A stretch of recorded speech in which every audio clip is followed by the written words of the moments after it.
Welcome to Suman TV. నేను మీ Suman TV Nag. విద్యార్థిగా వచ్చి ఉద్యోగిగా వెళ్ళు, ఇది శ్రీధర్ సిసికి ట్యాగ్. అయితే అలాంటి శ్రీధర్ సిసి నుంచే గవర్నమెంట్ జాబ్ క్రాక్ చేసినటువంటి స్టూడెంట్సే కోకొల్లలు ఉన్నారు. అందులో ఎస్పెషల్లీ ఆర్ఆర్బీ ఏఎల్పీలో సెలెక్ట్ అయినటువంటి స్టూడెంట్స్ ఈరోజు మనతో పాటు వాళ్ళ సక్సెస్ స్టోరీని షేర్ చేసుకోవడానికి సుమన్ టీవీ దాకా రావడం జరిగింది. అయితే ఒక గవర్నమెంట్ జాబ్ క్రాక్ చేయాలి అని అంటే ఒక స్టూడెంట్కి ఉండాల్సినటువంటి లక్షణం ఏంటి, దేని మీద ఎక్కువ పట్టు సాధించాలి, అట్ ద సేమ్ టైం ఒక రైట్ ఇన్స్టిట్యూట్ చూస్ చేసుకోవాలి అని అంటే ఏం ఉండాలి, అండ్ ప్రతి ఒక్కరి జర్నీలోనూ తెలియకుండానే ఒక్కొక్కరికి ఒక 1 year టైం పడుతుంది, 2 years పడితే కొంతమంది 5 years పడుతూ ఉంటుంది. ఈ జర్నీ ప్రాసెస్ని ఏ విధంగా క్యాలిక్యులేట్ చేసి మళ్ళీ బౌన్స్ బ్యాక్ అవ్వాలి అని చేసి ఈ ప్రతి ఒక్కరి జర్నీలో, స్టూడెంట్ జర్నీలో ఏం జరిగిందో చేసి చూపించి సక్సెస్ అయినటువంటి వాళ్ళ స్టోరీని మీ ముందు తీసుకురావటం ప్రధాన లక్ష్యం. దాని నుంచి మీరు నేర్చుకొని ఫర్దర్గా మీ జీవితంలో ఎక్కడన్నా తప్పులు దొరుకుతుంటే వాటిని ఏ విధంగా సరి చేసుకోవాలనేటువంటి విషయాన్ని అర్థమయ్యేలా చెప్పటమే ఈ ఎపిసోడ్స్. అందులో భాగంగానే 3rd ఎపిసోడ్ ఇది. విద్యార్థిగా వచ్చి ఉద్యోగిగా వెళ్ళు, శ్రీధర్ సిసి ట్యాగ్ తోటి. సో ఈరోజు మనతో పాటు శ్రీధర్ సిసి నుంచి రవికుమార్ అనే అబ్బాయి, ఆర్ఆర్బీ ఏఎల్పీ జాబ్ క్రాక్ చేసినటువంటి అబ్బాయి, అతని లైఫ్లో ఏం జరిగిందనేది వారి మాటలో నేను తెలుసుకున్నాం. హలో రవికుమార్ గారు. Hello sir. చాలా మందికి ఉంటుందండి, అంటే గవర్నమెంట్ జాబ్ క్రాక్ చేయాలి అనుకునేటువంటి ఆలోచన. బట్ మీలాంటి స్టూడెంట్స్ ఎప్పుడు ఇవాళ మీరు ఇక్కడ ఈ విధంగా కూర్చొని ఉన్నారు, కానీ నవ్ ఎవరే public sector person, government employee. ఒక స్టూడెంట్కి ఇప్పుడున్న జనరేషన్లో గవర్నమెంట్ జాబ్ క్రాక్ చేయడం అంటే అంత చిన్న ఈజీ విషయం కాదు సార్. సో మీ లైఫ్ స్టైల్ దాని గురించి కనుక మనం చూసుకుంటే, డిగ్రీ తర్వాత అంటే 2018లో మీరు పాస్ అవుట్ అయ్యింది, దాని తర్వాత నుంచి అసలు మీ లైఫ్లో ఏం జరిగింది, మీ ఫ్యామిలీ బ్యాక్గ్రౌండ్ ఏంటి? బేసిక్గా మాది ఫార్మర్ ఫ్యామిలీ సార్. మా భద్రాద్రి కొత్తగూడెం డిస్టిక్, జుల్లూరుపాడు మండలం పక్కన చిన్న గ్రామం సార్. ఒక 500 గడపలు ఉంటాయి. అన్నార్పాడు అనే గ్రామం సార్. మా father name Shankar sir, mother Parvati and brother Vinod Kumar. 2018లో నా ఐటీఐ కంప్లీట్ అయింది సార్. 2018 కంప్లీట్ అయిపోయిన తర్వాత మా అన్నయ్య ఇక్కడ ఐటీఐ మాత్రమే చదువుకున్నారు మీరు? 10th, ఇంటర్, దాని తర్వాత ఐటీఐ సార్. దాని తర్వాత అప్రెంటిస్షిప్ చేస్తే బాగుంటుంది, ఇలా రైల్వేస్లో నోటిఫికేషన్ వస్తుంది, త్రూ అప్రెంటిస్షిప్ అయితే ఈజీగా ఉంటుంది అనేసి అప్రెంటిస్షిప్ చేయించింది సార్. 18 నుంచి 19 వరకు అప్రెంటిస్షిప్ సార్. దాని తర్వాత వచ్చి కోచింగ్ తీసుకుందాం అనుకుంటే ఆ టైంలో కోవిడ్ టైము. దాని తర్వాత ఇంటికి వెళ్ళాల్సి వచ్చింది. ఒక 2 లాక్డౌన్స్ వరకు ఇంట్లోనే ఉన్నాం సార్. దాని తర్వాత మళ్ళీ ఇలా ఉంటే అంటే ఫాదర్ ఎలాగో ఫార్మరు, మనం కూడా అదే ఆప్షన్లోకి వెళ్తే బాగోదు అన్నట్టుగా ఏదో ఒకటి చెయ్యాలి అన్న ఓన్ మోటివేషన్తో హైదరాబాద్ వచ్చి ఇక్కడ ప్రిపరేషన్ స్టార్ట్ చేసింది సార్. అంటే ఓన్ ప్రిపరేషన్ ఫస్ట్. దాని తర్వాత గ్రూప్ డి ఎగ్జామ్ ఉండే సార్. గ్రూప్ డి ఎగ్జామ్ ఓన్గా రాస్తే అది క్రాక్ అవ్వలేదు. దాని తర్వాత ఇక ఎంత ఓన్ ఉన్నా మనకి ట్రిక్స్ తెలియదు, ఎలా అటెంప్ట్ చేయాలి, బేసిక్ ఆ స్టైల్స్ కొన్ని ఉంటాయి కదా సార్, ట్రిక్స్, అది కొంచెం ఇబ్బందిగా అనిపించి దాని తర్వాత 23లో శ్రీధర్ సిసిలో జాయిన్ అయ్యింది సార్. అప్పుడే ఫ్రెష్లీ బ్యాచెస్ స్టార్ట్ అవుతున్నాయి. నాది 2nd బ్యాచ్. అయితే 2023లో జాయిన్ అయ్యి దాని తర్వాత నుంచి 24లోనే ఏఎల్పీ నోటిఫికేషన్ వచ్చింది సార్. అంటే 23 నుంచి వాళ్ళు చెప్పారు క్యాలెండర్, ఎవ్రీ ఇయర్ క్యాలెండర్ అంటే సరే అనేసి 24 జనవరిలో ఏఎల్పీ నోటిఫికేషన్ వచ్చింది సార్.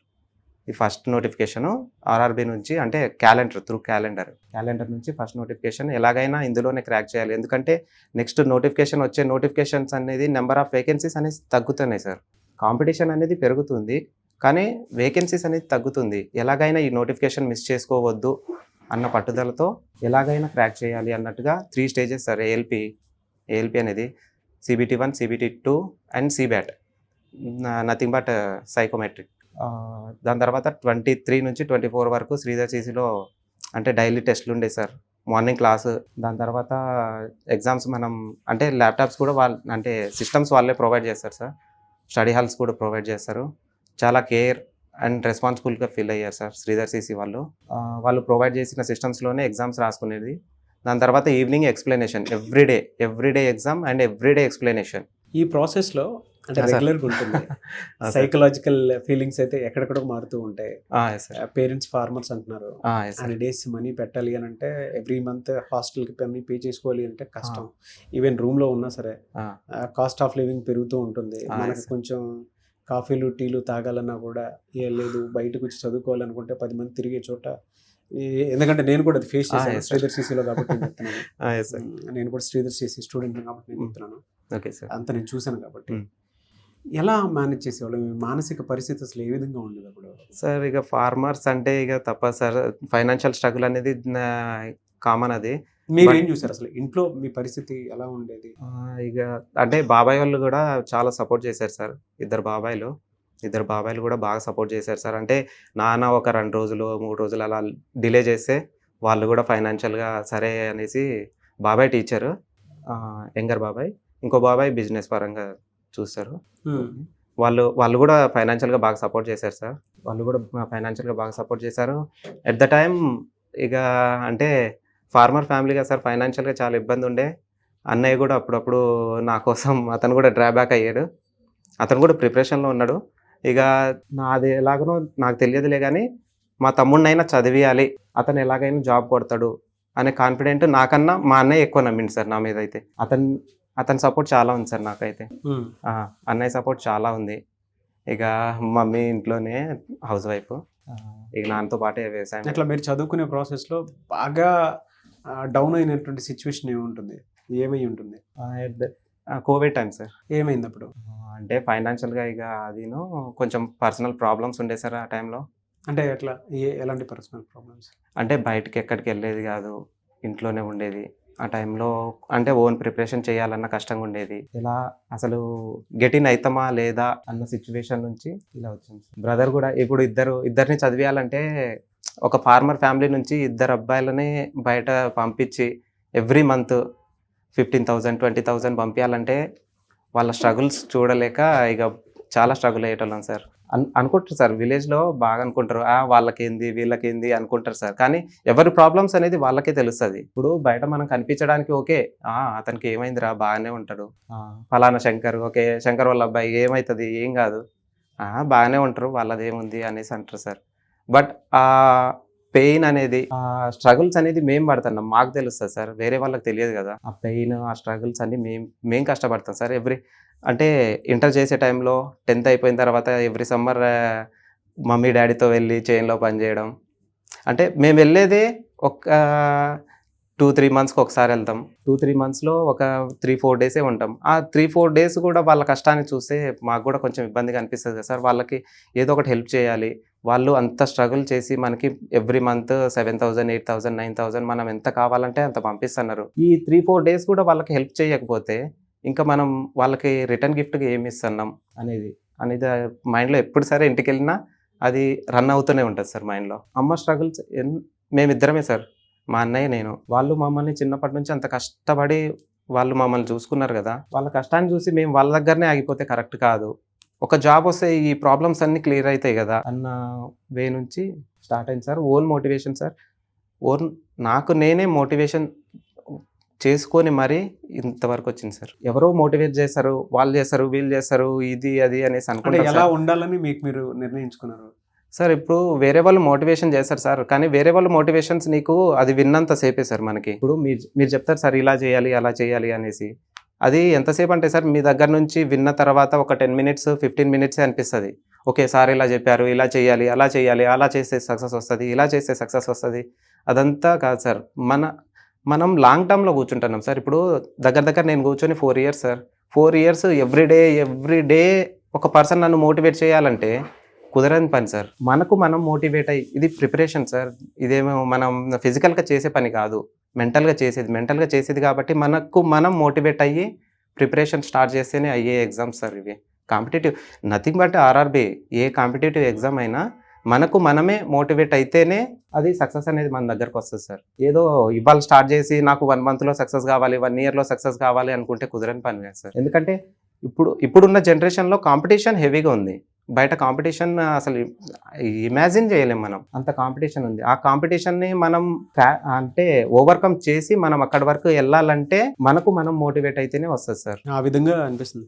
ఒక గవర్నమెంట్ జాబ్ క్రాక్ చేయాలంటే ఒక 4 skills ప్రతి స్టూడెంట్కి పలానా ఉంటేనే సక్సెస్ అవుతారని చెప్పడానికి ఏం చెప్తారు? ఒక 4 skills. నా motivation sir, own motivation, discipline. అంటే మనం ప్రాసెస్ అసలు ఎక్కడి నుంచి స్టార్ట్ చేయాలి, ఎలా చదవాలి, ఏ సబ్జెక్ట్ మనకి ఈజీ ఉంటుంది, ఎలా అసలు ఆ ప్రాసెస్లో కన్సిస్టెన్సీ ఈజ్ మెయిన్ సార్. ఇప్పుడు without consistency we can't do anything. ఎలా శ్రీధర్ సిసి ఆ విషయంలో ఆ కన్సిస్టెన్సీ మెయింటైన్ చేసే విషయంలో ఎలాంటి హెల్ప్ చేసింది? వాళ్ళు చేసే స్ట్రగుల్స్ అంటే కోర్స్ మనం పే చేస్తున్నాం కాబట్టి ఓకే. బట్ అందరూ అలా అనుకుంటారు సార్. కానీ మనం పే చేసే దానికన్నా ఇంకెక్కువ ప్రొవైడ్ చేస్తారు సార్.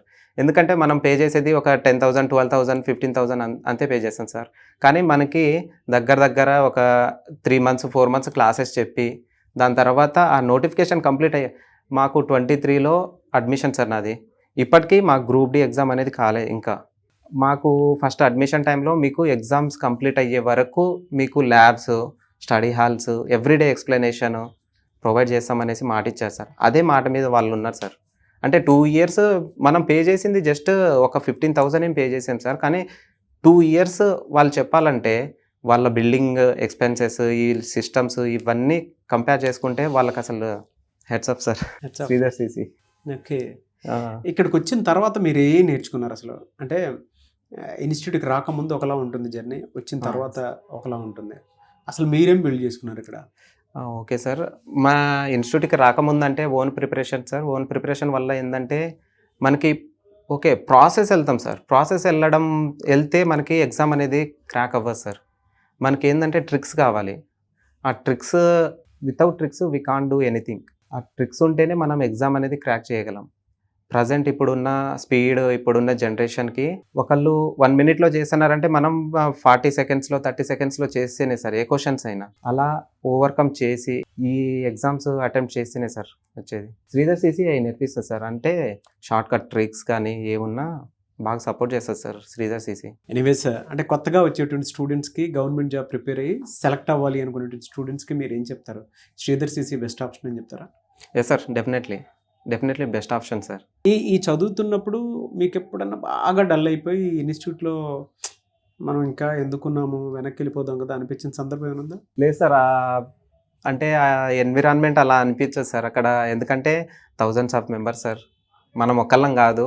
ఒక్కళ్ళని చూసి ఒకళ్ళు అంటే ఆ స్ట్రెంగ్త్‌ని చూసి అబ్బా! ఇంతమంది చదువుతున్నారా?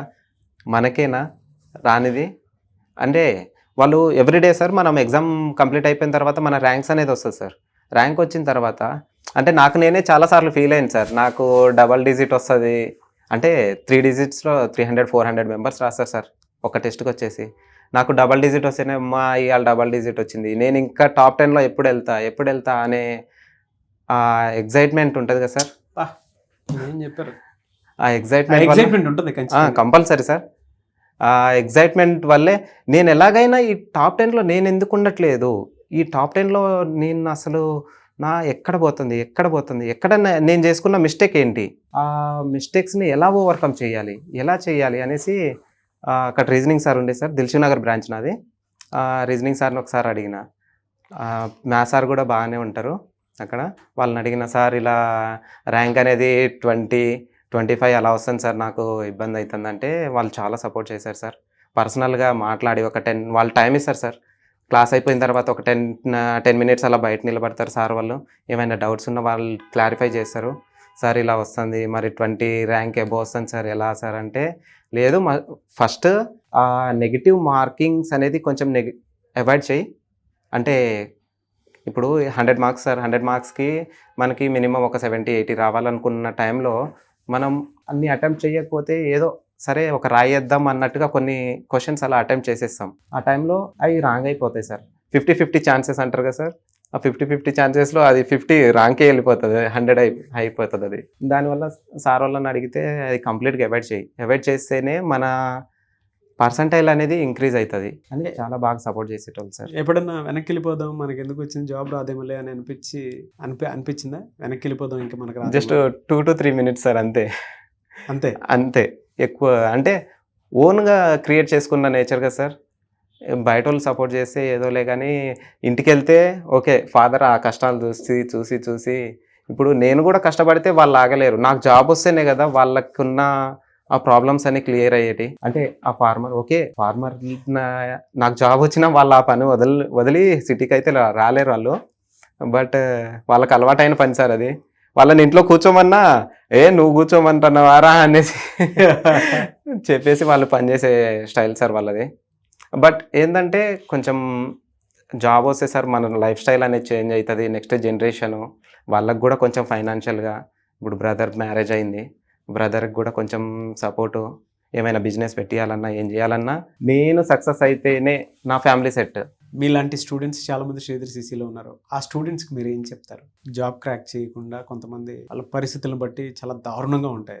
పక్కనే చూసుంటావు.